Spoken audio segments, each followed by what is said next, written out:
আমি এই মুহূর্তে রয়েছি যে জাহাঙ্গীর গেটে ক্যান্টনমেন্টের যে মূল ফটক, সেই ফটক থেকে দেখছেন যে বের হচ্ছে এখানে সেনা প্রধান বের হচ্ছেন। সেনা প্রধানের সাথে যে রাজনৈতিক যে ব্যক্তিবর্গ ছিল, যে রাজনৈতিক দলগুলোকে ডেকেছিল, তারা সকলেই বঙ্গভবনের উদ্দেশ্যে রওনা দিয়েছেন।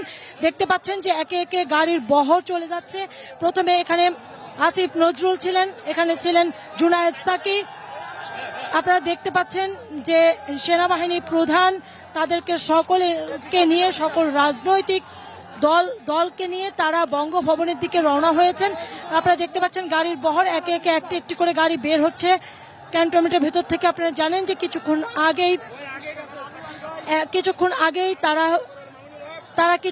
আগেই কিন্তু যেহেতু ক্ষমতা হস্তান্তর করা হয়েছে, ক্ষমতা নিয়েছে সেনাপ্রধান, তারা এখন একটি যে সরকার গঠন করবেন। আপাতত সে কোন সরকার থাকবে, এই সেনা শাসন যতদিন চলবে এর মধ্যে কোন সরকার থাকবে, সেই সরকার কিভাবে থাকবে সেটি ঠিক করার জন্য মূলত তারা এই মুহূর্তে তারা বঙ্গভবনের উদ্দেশ্যে রওনা দিয়েছেন। আপনারা দেখতে পাচ্ছেন যেখানে মাহমুদুর রহমান আছে,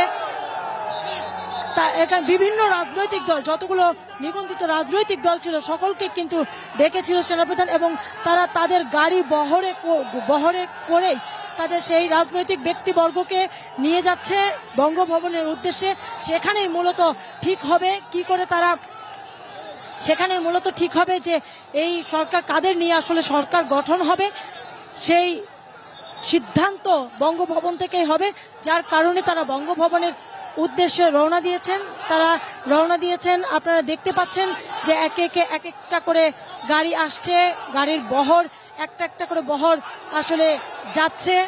আপনারা দেখতে পাচ্ছেন সবকিছু ক্যান্টনমেন্ট থেকে বের হচ্ছে একটা একটা করে গাড়ি।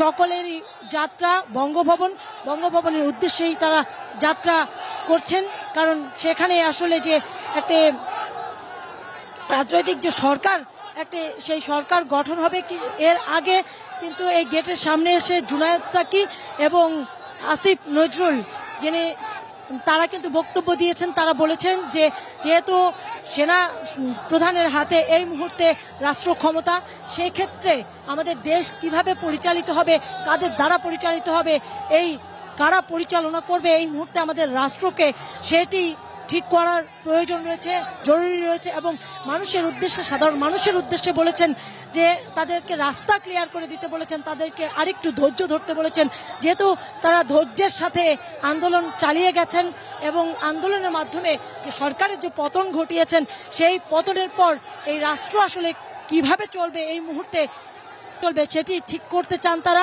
যার কারণে তাদেরকে, সাধারণ মানুষকে আরেকটু ধৈর্য ধরতে বলেছেন, তাদেরকে ধৈর্যের সাথে এই যে লড়াইটি তারা এক মাসের মতো চালিয়ে গেছে, সেই লড়াইকে তারা স্বাগত জানিয়েছেন।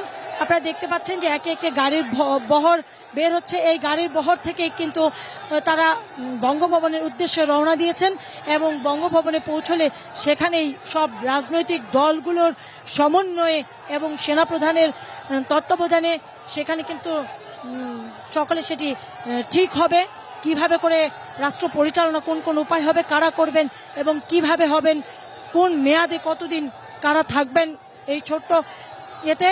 যার কারণেই ক্যান্টনমেন্টের ভেতর থেকে সকলে বের হয়ে তারা কিন্তু বঙ্গভবনের উদ্দেশ্যে ইতিমধ্যে যাত্রা দেওয়া শুরু করেছেন। আপনারা দেখছেন যে গাড়ির বহর যাচ্ছে একে একে। এখানে সেনাবাহিনীর প্রধান তো রয়েছেনই, রাজনৈতিক দলগুলো রয়েছেন, যারা বিশেষ করে সেনাবাহিনী প্রধান যাদের ডেকেছিলেন রাজনৈতিক দলগুলোকে, তারা এসেছেন।